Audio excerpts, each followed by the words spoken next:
Bismillah, Assalamualaikum. Kita lanjut lagi tadi ya. Ini video part 2, rasa mengemudi first impression dari Chevrolet Spark. Di Chevrolet Spark yang 2017 ini dia generasi ketiga di Indonesia ya.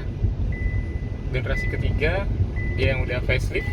Tampilan dari dashboardnya berbeda dengan generasi 2 yang tahun di bawah 2010. Oke, dari desain, dari tampilan dashboard berbeda jauh dengan yang generasi sebelumnya.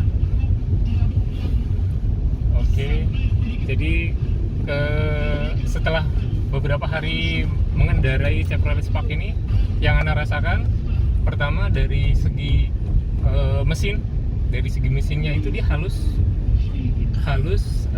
dan smooth ya, halus smooth. Tapi memang ciri khas dari Chevrolet, karakter mesinnya itu ada suara mesin yang bisa kita rasakan tapi kecil, nggak besar. Karena alhamdulillah peredaman dari Chevrolet Spark ini cukup bagus ya, baik gitu. Bahkan hampir sangat sedikit kita dengar dari suara-suara motor atau kendaraan luar yang masuk ke dalam. Bisa didengar sendiri ya, suara motor yang lewat, kendaraan mobil, dan suara-suara yang lainnya nggak begitu terlalu banyak masuk. Jadi terbilang kedapnya cukup tinggi. Mungkin kalau dari poin kekedapannya bisa masuk ke 7,5 bahkan 8. Oke, yang kedua karakter dari transmisinya, transmisi CVT-nya. Transmisi CVT-nya sama persis kayak karakter mesinnya ya, lembut juga, soft.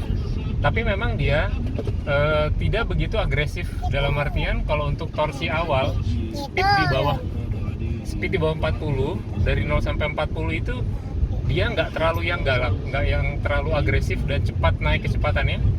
Karena memang karakter mobil Amerika atau Chevrolet ini selalu dia dibikin ke arah power, jadi top speednya yang tinggi. Jadi kalau kecepatan di atas 40-60 itu baru enteng gitu, baru dia lebih responsif dibanding di bawah 40 seperti itu. Tapi nggak yang lemot banget, nggak yang lemot, dia enteng tapi tidak seenteng mobil Jepang. Oke, itu karakter dari transmisinya ya, transmisi CVT-nya. Dan keunggulannya dia halus, perpindahan giginya itu halus, perpindahan transmisi CVT itu halus banget, nggak berasa sama sekali. Oke, yang ketiga rasa dari suspensinya. Suspensinya ini terbilang lembut dan empuk, tidak terlalu firm, dan dia bisa meredam trap-trap dari gejrukan jalan yang kecil itu bisa diredam dengan baik. Kita itu tidak terpelanting gitu ya. Jadi nyaman banget sih kalau dari suspensinya. Oke. Selanjutnya konsumsi BBM. Konsumsi BBM dari Chevrolet Spark ini terbilang irit. Tapi memang kalau dibandingin dengan Brio, kita akui Brio lebih irit. Tapi ini di kelas City Car cukup irit. Apalagi kalau penggunaannya jarak jauh. Kita jalan-jalan ke Jawa Tengah atau jalan-jalan ke Bogor yang treknya di tolnya itu lancar gitu ya, bisa mendapatkan konsumsi sampai 19 hingga 21. Pernah waktu itu perjalanan dari Jakarta Timur ke sini, ke Tangerang Balaraja, itu saya lihat di MID itu sampai mendapatkan 1:21 atau 4,5 km per liter. Walaupun memang itu perhitungan dari MID ya, belum full to fuel. Mungkin ada selisih 5-10% ya perbedaan, jadi mungkin 1:20 kurang lebih, sangat irit. Tapi kalau untuk penggunaan di dalam kota, konsumsinya bisa mencapai 12-14 tergantung tingkat kemacetan. Oke ya. Ini kita lagi di jalan arah ke Pemda menuju Curug. Keunggulan berikutnya lagi di head unit.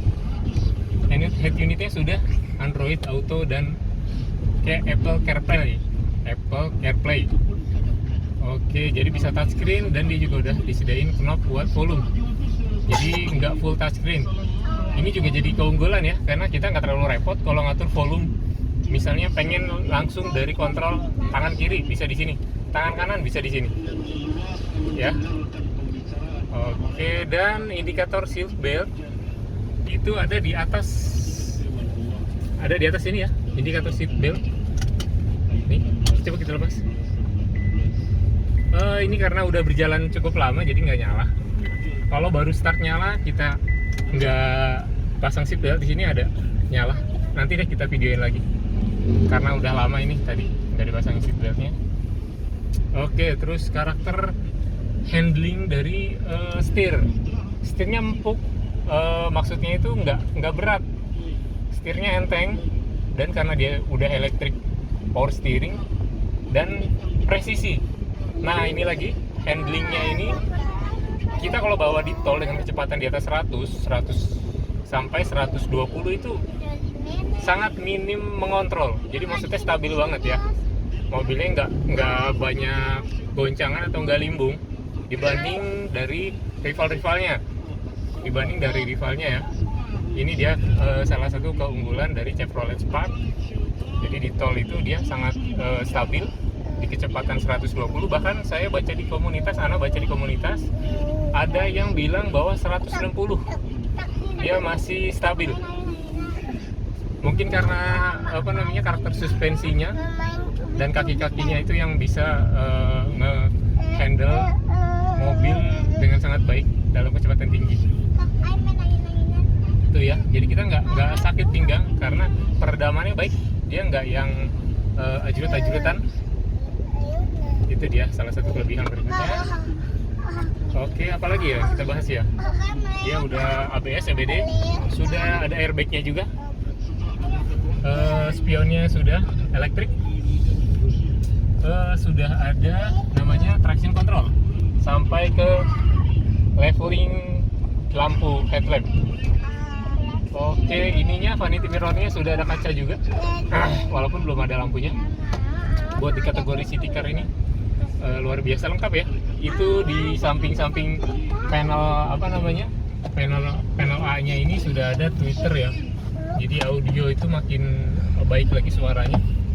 Untuk audio cukup baik ya hasil suaranya. Oke, kita bahas sekarang kekurangan. Tentu namanya mobil nggak mungkin nggak ada kekurangannya pasti. Di Chevrolet ini kekurangannya pertama ya tidak begitu terlalu mudah mencari bengkel resminya.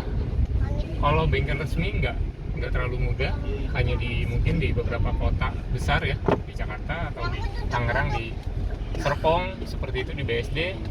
Untuk daerah-daerah seperti ke Tangerang Kabupaten belum ada. Tetapi alhamdulillahnya montir-montir atau bengkel-bengkel pinggiran atau bengkel pribadi itu banyak yang sudah bisa atau menguasai mobil Chevrolet.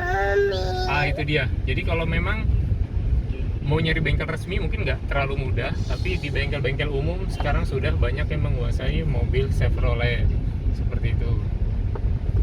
Dan spare part itu juga salah satu sedikit minus ya. Jadi kendala karena ya bengkel resminya terbatas, jadinya spare part pun tidak terlalu mudah. Tapi banyak di online seperti Tokopedia, Shopee itu banyak ya, cukup lengkap di sana. Dan nggak perlu khawatir tentang spare part karena memang mobil ini cukup bandel. Jadi maksudnya nggak terlalu yang sensitif untuk ganti-ganti spare part, bahkan spare part yang jangka panjangnya cukup panjang seperti itu. Dan untuk mobil ini sendiri histori sebelumnya itu dia sangat rawat banget ya, rajin ganti spare part yang sudah memang masuk umur untuk penggantian. Seperti aki sudah diganti baru awal tahun kemarin, ban belum lama ganti tahun kemarin, selanjutnya belum lama juga di tahun ini sudah servis AC, perawatan rutin AC tiap tahun di dokter mobil. Servis baru 2 bulan yang lalu, servis dan ganti oli, masih 4.000 km lagi. Oke, jadi untuk kawan-kawan semuanya, kalau ada yang tertarik dengan mobil Chevrolet Spark ini, bisa hubungi Ana langsung. Nanti di deskripsi ada ya nomornya dan alamat. Dan keunggulan berikutnya, kalau mobil di Ana ini, Chevrolet Spark ini benar-benar ready to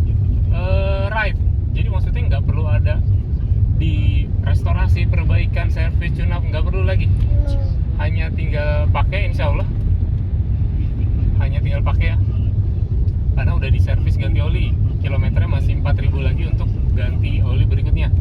Udah di tune up juga, udah ganti bannya masih tebal, masih 80%. Insya Allah masih nyampe 20 ribuan kilometer, mungkin bisa 2 tahun ke depan ya Insya Allah ganti ban. Terus mesin gak ada masalah, nanti mungkin ada video dari suara mesin, detail mesinnya nanti Anda kasih lihat. Alhamdulillah, Insya Allah. Jadi kalau antum kawan-kawan sekalian berminat, nggak perlu ada restorasi atau perbaikan atau masuk ke bengkel dulu baru bawa mobil ini, nggak ada Insya Allah. Jadi langsung bawa seperti itu. Oke, untuk harga di 115 juta masih bisa nego. Platnya F Bogor, pajak sampai tahun 2024 bulan 4. Jadi pajak masih cukup panjang, masih 6 bulan lagi. Selanjutnya lagi berkas-berkas lengkap ya, kunci serep lengkap, mobil kondisi prima, udah siap jalan. Alhamdulillahnya tidak bekas banjir dan tidak bekas laka ya, tidak bekas banjir, tidak bekas laka. Terus lagi mobilnya terawat, servis sesuai waktunya, dan nanti dilihatin atau didengarkan suara mesinnya sangat halus. Oke, kondisi prima. Terima kasih udah menonton di channel Ana, channel kecil-kecilan. Assalamualaikum warahmatullahi wabarakatuh.